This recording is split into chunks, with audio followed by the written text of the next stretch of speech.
and enjoying the sight. And what are the qualities of Kshatriya? That Kshatriya means to protect. And also Kshatriya means heroism, courage. And what were all these Kshatriyas doing at that time? Is this heroism? And you speak about morality, then how about many countries now, I was reading, making abortion legal. So is this morality? Or people living together before marriage, is this morality? So how can we make decisions that what is wrong, what is right, what is morality, what is immorality? So another lesson that we should never judge Vaishnavas. It's beyond our senses. And but Shringi is using these harsh words because he's angry. So another lesson we should learn, that when we are angry, we should try to divert our mind or engage our mind in some positive activity, because that moment when we are angry, we can really destroy our life and people who are connected to us. And we will have to live with it. And why was he angry? He was angry, our acharyas are explaining, because of two reasons.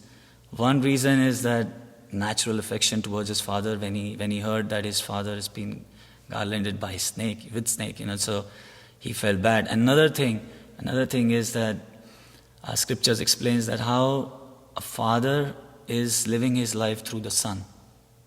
And if you insult a father, then you are insulting a son, and vice versa, like that. And Radhanath Maharaj was once explaining that this rule applies same with a spiritual master and the servant. If you insult a servant, then you are insulting a spiritual master. And if you are insulting a spiritual master, then you are insulting all the disciples and all the servants. So again, we should be very careful when we speak. We see the example of Romaharsha Sutta, when he was speaking in the assembly of sages in Naimisharanya. So, and when Lord Balram was passing by, everybody arose from their seats to pay respect. But then he thought he was puffed up. Then he thought that I'm the topmost authority, and he didn't get up and he didn't pay respect. So then Lord Balram killed him. But he didn't kill him because he wanted pride or he wanted fame, name. It's just that he wanted to teach us a lesson that how we should respect seniors and respect pure devotees. Anyway, when Romaharsha Sutta was killed, then all the sages were bewildered. They were thinking, first of all, now who will speak Śhrīmad-Bhāgavatam? And another thing was that they had given Romaharsha Sutta benediction of living long life. Then what about that now? So Lord Balram said, no problem, we can transfer this benediction to his son Sutta Goswami. So this explains that how if you insult a father or a son, then if you insult a father, then it's like insulting a son. And same thing with good deeds. If you do something good to the son or father, it's like transferred.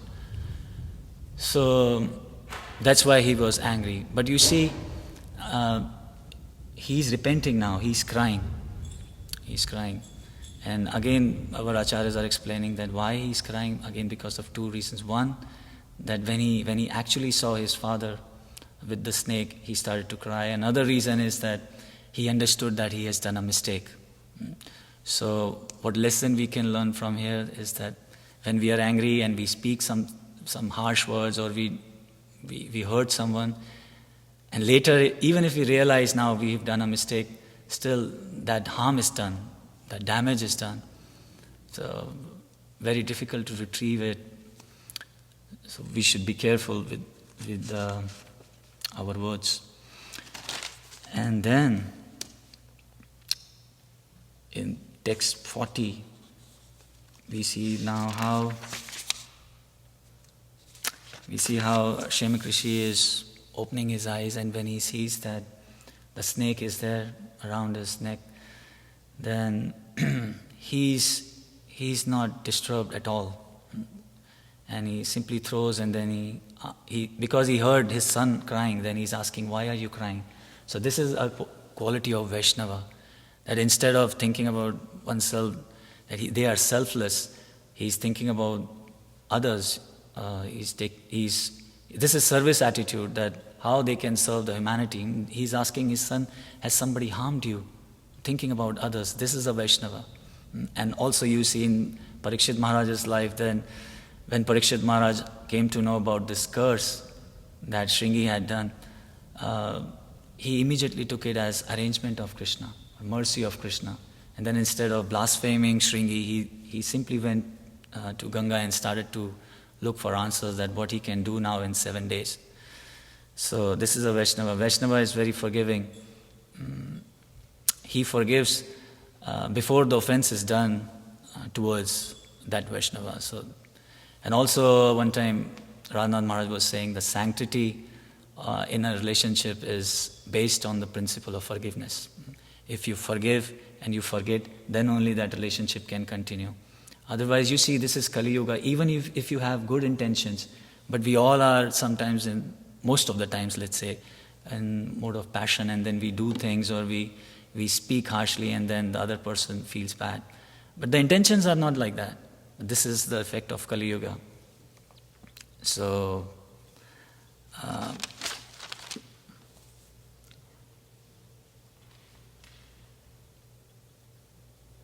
this is the quality of Vaishnava. And see, because of anger, Shringi is ruined his life. Shringi has ruined Parikshit Maharaj's life. Parikshit Maharaj had to die, and now there's no good, pious devotee king.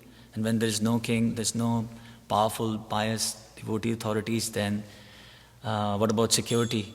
Security of citizens, and everybody suffers. And also, because of one mistake Shringi did, all the Brahmanas, they had to suffer. They were condemned 432,000 years to come now. They all will be condemned. They have lost their power, Brahmanical power. And like Prabhupada says here, that because of him, chapter of happy history has come to an end. So these were few lessons I could, and also, I was thinking that sometimes when we do PhD, then we are like very proud. We say, "I have done PhD." So I was thinking that when we say that we are devotees, we should be very careful because this is the highest post in the whole creation, and like Bahunam Janmanamante Gyanvan Mam Prapatante. After many births, following religious principles, we become Vaishnavas. So should we just lose this position because of some situation, or if we become angry, should we just lose this position? No. So we should be very careful with our dealings. These were my thoughts. If somebody wants to add or comment.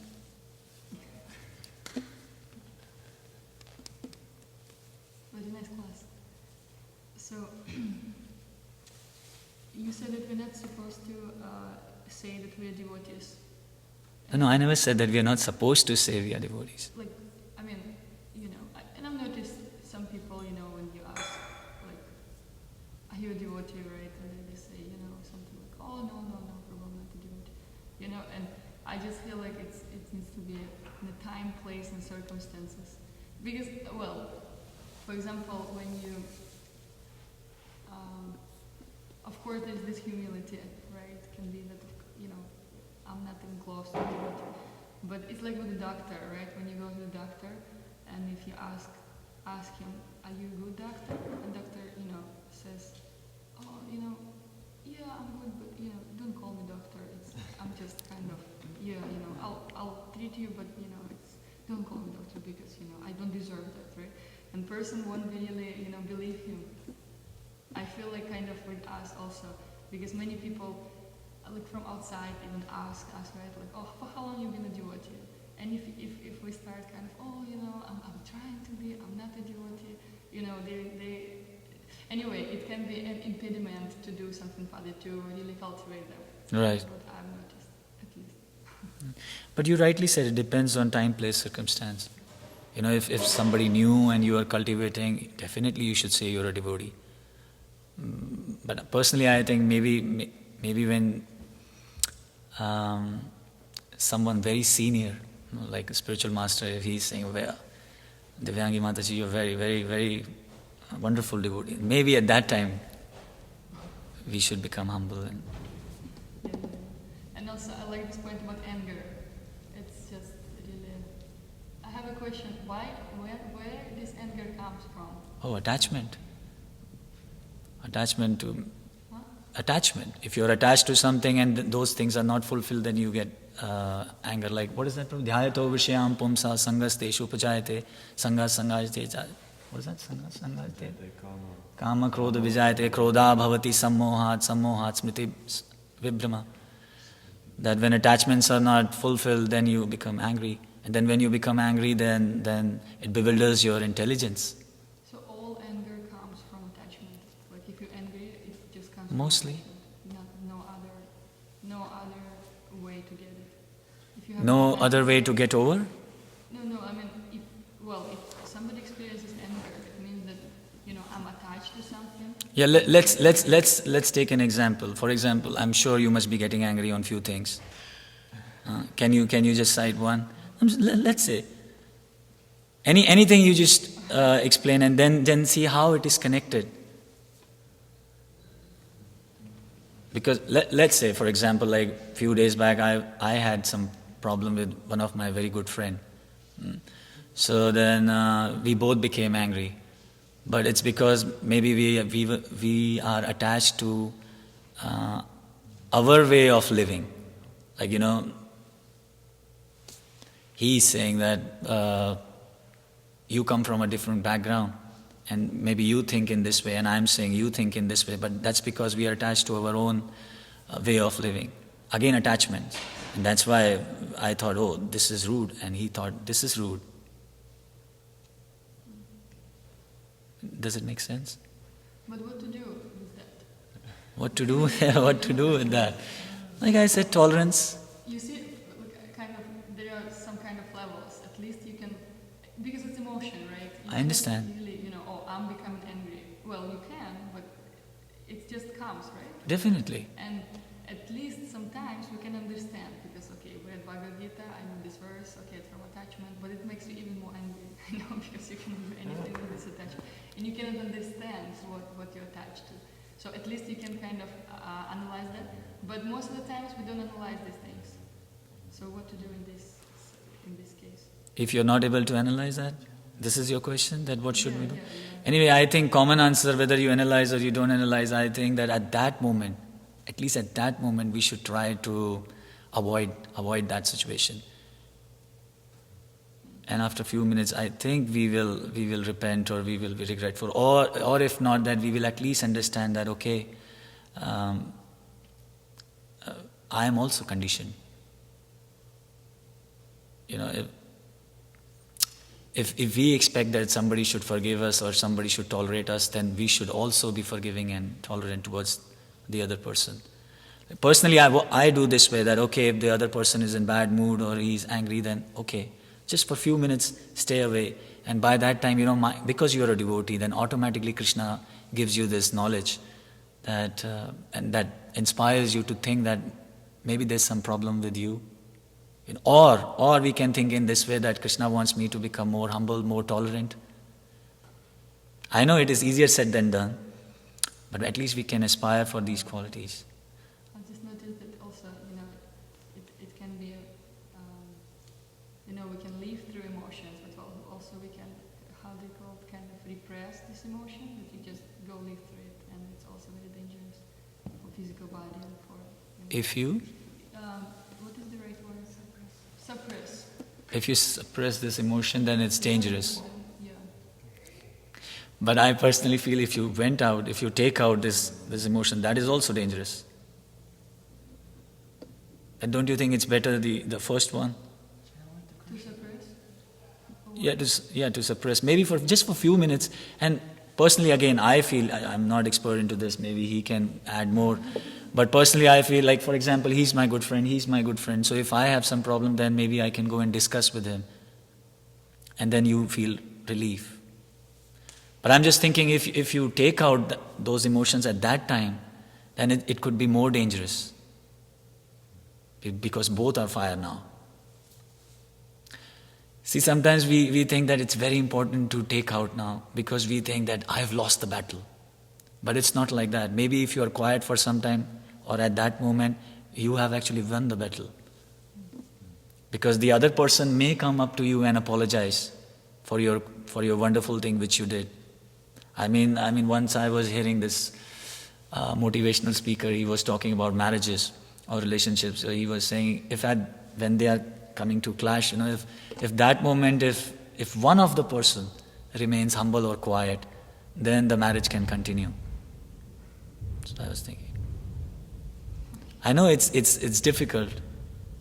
I'm just saying, if it comes to me, I am also like that. But I just heard a very nice poem that when there is a fight or something in any kind of relationships, right? And why it even takes place in the first place, right? Like take place because you want to make some kind of solution, right?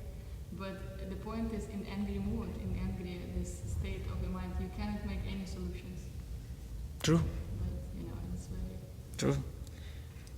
That is why I'm saying we should be quiet at. False ego try to kind of just kill other people. We should be quiet at that time. And also personally, again, I feel that if we read Shastras, if we read scriptures, we are chanting nicely, then we understand that this is the moment when we have to control ourselves. Like you were saying, when we are angry, we are not able to make good decisions. But if we have read all these and we know all these pastimes, how devotees are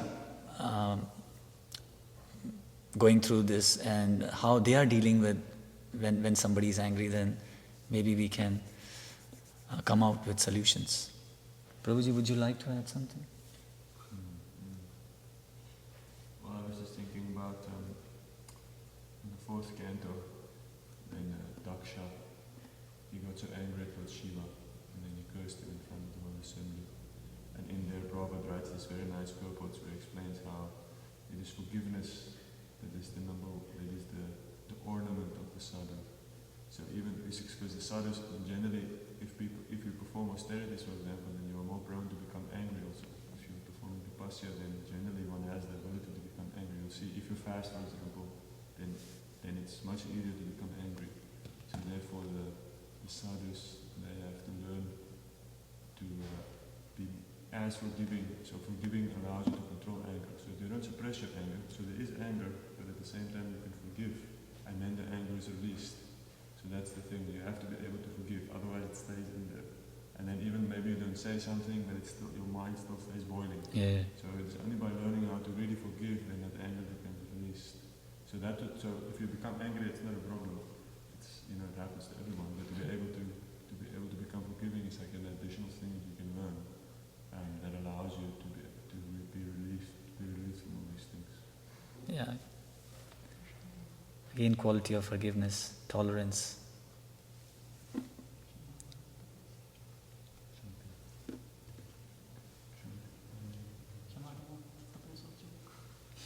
Shamadama tapasocham, shanti rajava mekvacha. Yeah.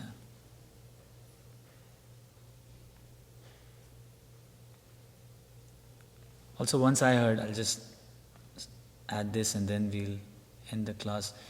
But this was for devotees. One sannyasi was explaining that after you are initiated, and if something happens to you like this, like somebody has misbehaved, somebody has hurt you, and then you become angry or you're going through major problems in your life, then you are initiated now. Somebody asked this, a devotee was asking a sannyasi this question. So how we should think? So is this Maya or is this Krishna's arrangement? So then that sannyasi explained that this is Krishna's arrangement, but he's using Maya. So if something good happens to you, then you should think this is Krishna's arrangement. Definitely we think like that. And if something bad has happened to you, you should think that Krishna has arranged this for me to develop some qualities. So again, that quality is talking about forgiveness. Okay, I think I should be more forgiving. I should become more tolerant. Krishna using Maya for us to make us a better devotee. You know how in India they make a pot made up of clay? There's a wheel. You've seen that? and there is mud there. So the potter, he's patting also, and then the fire is there. The fire is there now? Afterwards. Oh, afterwards. Okay, so when the wheel is, this is spontaneous, so I'm not ready, but okay, the wheel is moving and he's patting also, and then he's doing like this also, giving some love. So that Brahmachari was explaining that it is like sometimes Krishna through Maya kicks you to develop good qualities, and then simultaneously Krishna is making sure that you do not break. He's holding you also.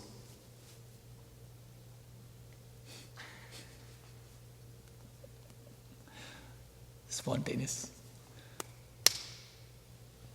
Is that okay? But I know it's difficult. I'm saying I know it's difficult to tolerate. Especially if somebody is creating problems in your service, and then you are not able to accomplish your Guru Maharaj's projects or instructions, and difficult. There's a nice example also the fourth canto where Indra was coming and stealing the horse. Prithu was trying to perform the sacrifices, and then Indra was coming to steal the horse the whole time, stopping his service, impeding his service. See there. But even then, you see, it's very nice because they wanted to kill Indra because they were right, because Indra was envious. He was actually wrong. Indra was completely wrong. He was envious and he was performing irreligious acts, and he was stealing the horse the whole time. And then Prithu's son wanted to kill him, and then the Brahmana said, no, we will kill him, because it's not right for the Kshatriyas to kill the Brahmana, but the Brahmanas can perform the sacrifices, and they came together, they started to perform the yagya, to pull Lord Indra into the fire, and pull him into the fire. And then Lord Brahma appeared and he said, no, this is not, you cannot do this. This is not, that's the point of the sacrifice. And then Lord Vishnu, at the end, they stopped the sacrifice, Lord Vishnu also appeared. And then Lord Vishnu was actually very pleased by Prithu for giving Indra. So it's interesting to see, because the point that came out is that the whole point of the sacrifice is to please Lord Vishnu. But Lord Vishnu is more pleased if you are forgiving than if you will necessarily reach the goals of your sacrifice. So it's very interesting, nice point you were making, how, especially for devotees, it is when somebody, if we feel that our service is being disrupted, then we can become very, very angry. Because we feel that, it's in relationship to Krishna, it's not just our own desire. But then we see that if at that point we can be forgiving, then Krishna is actually very pleased.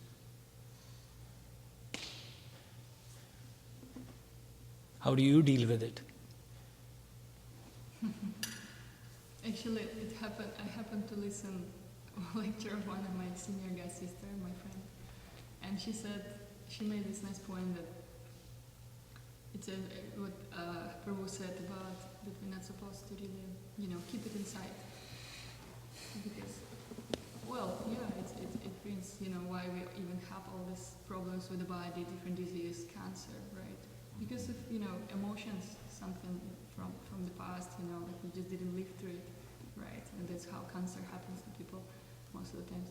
And she said that it's very nice idea to also, walk away, it's impossible, right, from this situation, because you cannot really find any solution, and write it down, email or a letter to this person, and never send it. Because if you send it, right, you will express your anger and you'll ruin it, right? But after you write it down, you will feel actually much better. Yeah. So it's Yeah, like I said, I go and discuss with my senior god brothers, so. And also it's nice when, usually when we experience this, strong emotions, our intelligence goes somewhere else. And then she says that, when you cannot use your intelligence, don't use your mind. Yeah. Use somebody else's intelligence. True. Very Who you trust. Very good, yeah. Especially a person from not involved in situation.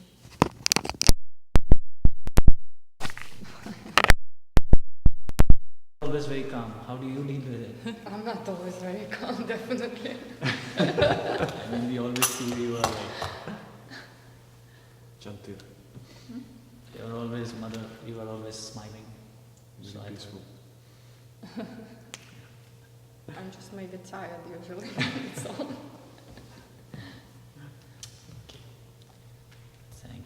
much. Grantaraj Śhrīmad-Bhāgavatam ki Jai. Srila Prabhupada ki Jai. Jai. His grace Bhakta Vatsala ki Jai. Jai.